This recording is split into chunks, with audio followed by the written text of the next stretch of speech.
The Joe Rogan Experience. Styles of behavior and methods of expression are being criticized and critiqued in this really radical way. And I think it's good. Ultimately, I think there's a lot of back and forth. To an extent, I'd say it's good, but the sentiment is good. I think the reaction and some of the overreaction, like there's a spectrum, right? There's always going to be did you see there was something that came out yesterday from Portland State University where Peter Boghossian and James Damore, the Google Memo guy, and Heather Heying, she was a professor at Evergreen State. I remember with the Jordan Peterson thing. Yes, Sure. And she was actually on my podcast last week with her husband, Brett Weinstein. Can't say Weinstein. Oh, so I'm not thinking of the same person. I was thinking of the person who got fired because of... She did not get fired. Oh, she didn't get fired, but they criticized her for playing a Jordan Peterson thing. Is that the same person? No. That's Lindsay. Okay, right. Lindsay something. Yeah, sure. She was in a different university. Okay. Laurier. Canada. In Canada. Another university in Canada. This is in Portland. Anyway, so they're in the middle of this conversation, and Heather, who is she's a biologist, and she starts going over the biology of the differences between males and females that are just undeniable. And these kids get up and they start yelling that this is bullshit and fuck you and power to the people, all this crazy shit. And then they tip over the sound system, and they're the most hilarious, classical, liberal, progressive lefties. Green hair. The guy has this puffy afro, and he's like, we don't tolerate Nazis, man. Like, these are fucking Nazis. These are biologists, you piece of shit.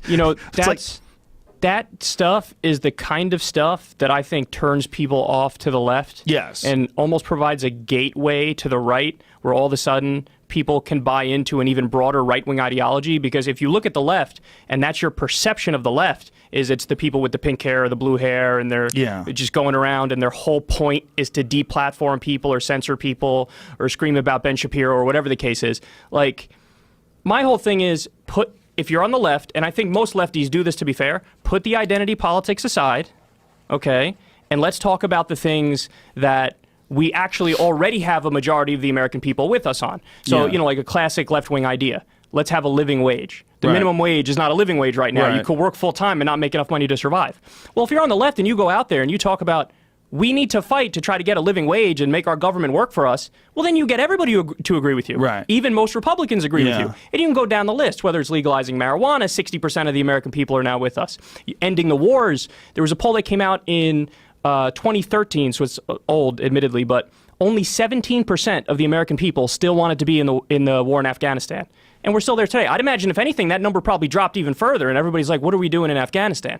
Right. But isn't the problem with polls is when you ask people about it, you're not asking them if they're informed. You're just asking them. You're just asking their opinion on it, sure. Right.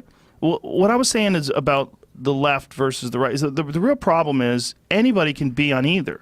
So you're going to get these people that are going to disrupt this Heather Heying, lecture on biology from an informed scientific perspective, and like, fuck this, man, this is a patriarchy. You're going to get that. Yeah. But you're also going to get people like yourself. You're also going to get people that are aware of the issues and educated and are debating this in a very public way and trying to figure out what's the best possible solution to these things. The problem is, anytime you have a group, whether it's pick the group, gun owners, vegans, whatever, anybody can fucking join, man. Sure. And as soon as anybody can join, you can't look at the worst case scenarios, the green haired dork that kicks over the microphone because they don't like the idea that Heather is speaking logically about biology.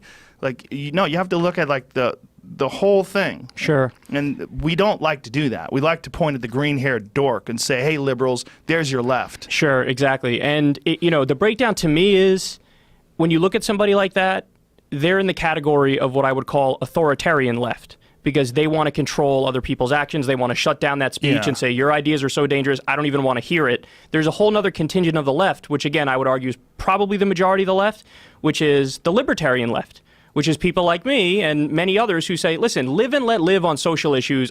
Even though I don't agree with Steven Crowder or Ben Shapiro on anything, I'm never going to, try to protest to get them to not speak their mind at a school. It's foolish. It It's is, and it foolish. makes it look like you don't have an argument when you say, I can't let that guy talk. Exactly. And then they get to go around and say, I'm so persecuted because I'm right. Right. You know? Meanwhile, I say, okay, you want to have somebody like that go speak at college? Sure, fine, let him speak. Let me get the speech after.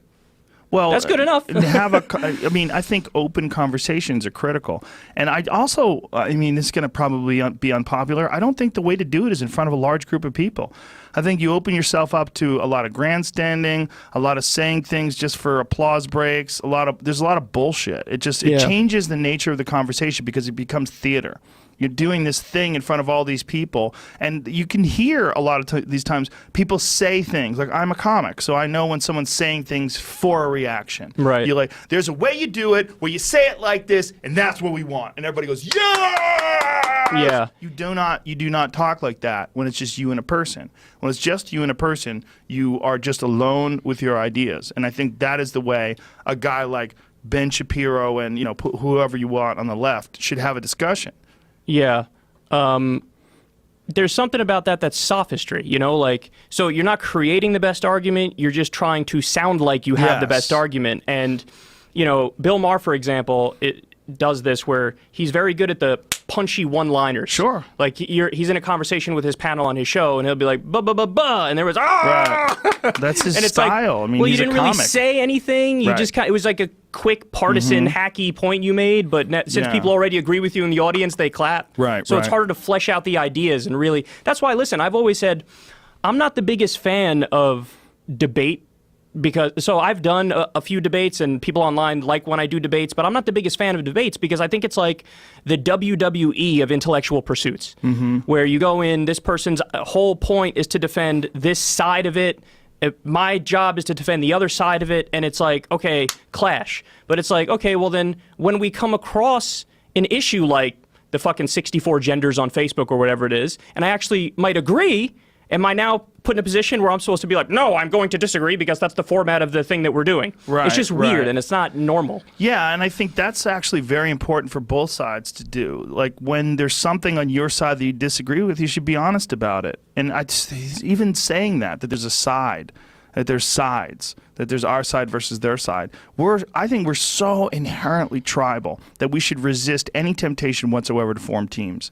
Especially about critical issues, like really important social issues, really important economic issues, really important civil rights issues. These are just things we should just talk about without looking at them in terms of, oh, the left wants this, so I oppose it, or the right wants this, so I have to figure out ways to mock it. Yeah. Yeah, I don't even know what to say in response to that. I agree with that. It's just, we were talking about this before the podcast, that like, what I try to do is have conversations with everyone. I try to have conversations with nutty people like Alex Jones. I try to have conversations with rational people like Sam Harris. I try to have conversations with all kinds of people, but without fail, every time I have a left-wing person on, I'm some cuck left-wing. Yeah, that's going to happen, sure. And every time I have a right-wing person on, I'm some alt-right Nazi apologist. It's like this weird inclination we have to try to label and categorize people. And I try to resist those labels as much as humanly possible. Well, I feel like what you're really good at is you can have on people who disagree completely on stuff, but you'll kind of find a nugget of agreement in the conversation with that person, and then you can expand on that, and you can end up having a very nice conversation. And you never really bring anybody on to try to like browbeat them and tell them that they're wrong on this issue or that issue. You know what I mean? I have no desire to do that. I don't have. Look, I've had a lot of arguments in my life, and I don't like them. I don't think they're beneficial. I think debate is good, but every time I've ever been in an argument with someone, like a real argument, I always come out of it feeling gross. Yeah. There are times in life where arguments are necessary. There's times in life where you're just faced with aggression or conflict, and you have to do something about it. You have to meet it head on. There are times in life like that. But whenever you can avoid that, do. And I think a lot of what arguments are, and I've failed at this in my life many times, but a lot of what arguments are is the way you've reacted to the thoughts and the expression that another person has. And if you just reacted a different way, or approached it in a different manner, or took it into consideration a little bit more before you responded, I think the conversation could have gone another way.